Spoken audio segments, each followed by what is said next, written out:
আমি আজকে আপনাদেরকে কাশ্মীরি পোলাও রান্না করে দেখাবো।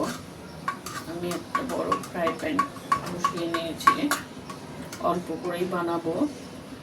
এর মধ্যে আমি একটু ঘি দিয়ে দিচ্ছি,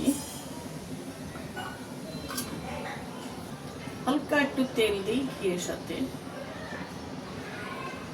আমার কাঠবাদাম আছে, কাজু বাদাম আছে, পেস্তা বাদাম আছে, এটাকে আমি ভেজে নেব।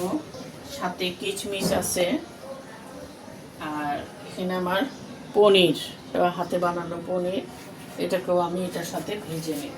এগুলোটা আমি হালকা আছে দিয়ে রেখেছি।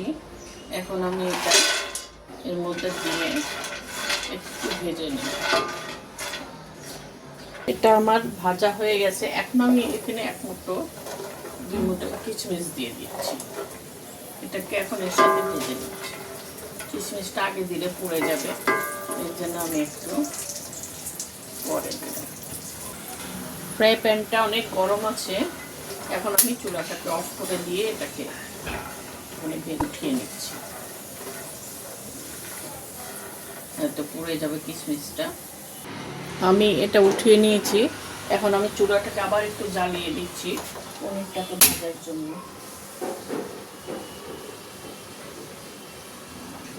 এই ঘিয়ের মধ্যেই আমি পনিরটাকে ভেজে নিই। টুকরা টুকরা করে কেটে নিয়েছি এটাকে আমি।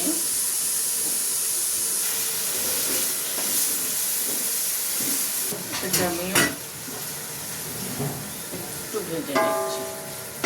এখানে আমি হালকা একটু লবণ দিয়ে নিচ্ছি, যাতে পনিরের ভিতরে একটু লবণটা যায়। চুলাটা একটু জোরে জোরেছি। পনিরটা ভাজা হয়ে গেছে। এখন আমি চুলাটাকে অফ করে দিচ্ছি, দিয়ে পনিরটাকে আমি উঠিয়ে নেব। দেখেন লাল লাল হয়ে গেছে কিছুটা। এখন আমি চুলাটা অফ করে দিলাম। পনিরটাকে এখন আমি উঠিয়ে নেব। এই যে পনিরটাও আমি উঠিয়ে নিলাম। আমি পরের স্টেপে পরে দেখাচ্ছি। আমি এই বাটির মাপের 1.5 কাপ চাল নিয়েছি। বাসমতি চাল নিতে হয়। আর এই জন্য আমি এখানে 3 কাপ পানি নিব। যেহেতু 1.5 কাপ আমার চাল, 3 কাপ পানি নেব। আমি দুধের মধ্যে আমি কিছু জাফরান ভিজিয়ে রাখতেছি কালার হওয়ার জন্য। ওইটা একটু ভিজুক, পরে এটা আমি পোলাওতে দিব। আমি এখানে বাসমতি চাল নিয়েছি, যেটা ভিজে রেখেছি, আধা ঘন্টা ভিজে রেখেছি। এটাকে আমি দেখাবো এখন। আমি এখানে আরেকটু ঘি নিয়ে নিচ্ছি, ঘি দিয়ে রান্না হবে।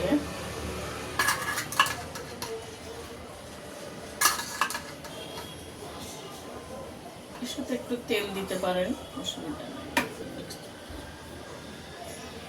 অল্প একটু তেল দিন। কড়াইটা একটু গরম হোক। এখন আমি এই কড়াইতে 4টে এলাচ দিলাম, দারচিনি 2-3 টুকরা দারচিনি দিচ্ছি, লং দিচ্ছি 3-4 টুকরা, 5টা দিলাম, 2টা তেজপাতা দিলাম। দিয়ে এটাকে আমি ভালো করে ভেজে নিই। মশলাটা ভাজা হয়ে গেছে। এখন আমি এটাকে ডালটাকে দিয়ে দিচ্ছি।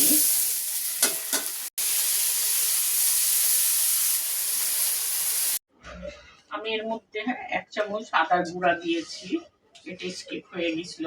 এখন আমি এটাকে আবার একটু দেখাচ্ছি। আমি 2 মিনিট এটাকে ভেজে নিয়েছি। এখন আমি যে দুধটা ভিজিয়ে রেখেছিলাম জাফরান দিয়ে, সেই দুধটা দিয়ে দিচ্ছি। এখানে 1 কাপ হলো, মোট আমি 3 কাপ পানি দিব, যেটা 1.5 কাপ চাল আমার।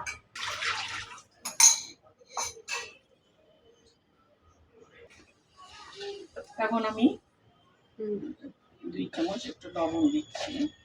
লবণটা পরে আমি আবার দেব। চুলাটাকে একটু জোরে করে একটু ঢাকা দিয়ে দিচ্ছি, পরে আমি আস্তে করব। এই যে পানিটা শুকিয়ে গেছে, এখন আমি এটাকে আবার একটু নেড়ে দিচ্ছি। আমি এখন 15 মিনিট পরে তারপরে দেখব, আর নাড়াচাড়া করবো না, চুলাটা একটু কম করে আবার একটু 15 মিনিট পরে দেব। এখন আমি এর মধ্যে 2 চামচ চিনি দিয়ে দেবো। এটা আমার ছোট চামচ, এই জন্য আমি একটু বেশি দিচ্ছি। এই চামচের, ছোট্ট চামচের 4 চামচ চিনি দিলাম। দিয়ে এটাকে আবার একটু ভালো করে আমি একটু নেড়ে দিচ্ছি। এখন পানি টেনে গেছে, একটু মিষ্টি মিষ্টি ভাবে কাশ্মীরি পোলাও আমি আরো 5 মিনিট থেকে দমে রাখবো। প্রায় হয়ে গেছে, আর একটু 5 মিনিট একটু দমে রাখবো। এখন আমি এখানে 2 চামচ, 1.5 চামচের মতো একটু টেলে নিয়ে মৌরি, যেটাকে বলে সব বলে, যেটাকে মিষ্টি মরিচ বা মিষ্টি জিরা বলে, সেটাকে আমি দিলাম। এটা দিতেই হবে, এটাই হলো এটা। নিয়ে আদার গুঁড়া আর এই যে মৌরির, চালটা সিদ্ধ হয়ে গেছে।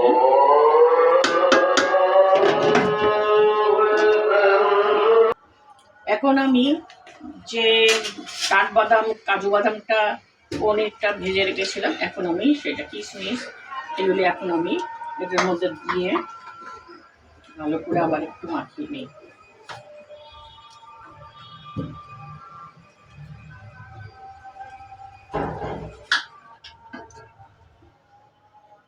চালটা আমার এটা সিদ্ধ হয়ে গেছে, দেখুন পুরা সিদ্ধ হয়ে গেছে।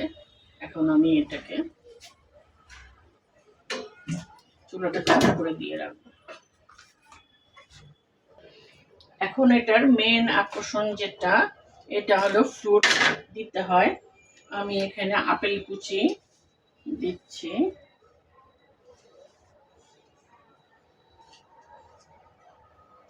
আঙ্গুর দিচ্ছি। আঙ্গুরটাকে আমি কেটে কেটে নিয়েছি, মাঝখান থেকে এভাবে কেটে কেটে নিয়েছি। আমার কাছে গোটা দিলে ভালো লাগে না, এই জন্য আমি কেটে কেটে নিয়েছি। দেখতে ভালো লাগবে, খেতেও ভালো লাগবে। আর ডালিম, ডালিমের দানা এভাবে দিয়ে দিচ্ছি। এটা আমার কমপ্লিট হয়ে গেল কাশ্মীরি পোলাও। আপনারা এভাবে একদিন রান্না করবেন, খেয়ে দেখবেন কেমন লাগে। পছন্দ হলে লাইক দিবেন, শেয়ার করবেন। আল্লাহ হাফেজ।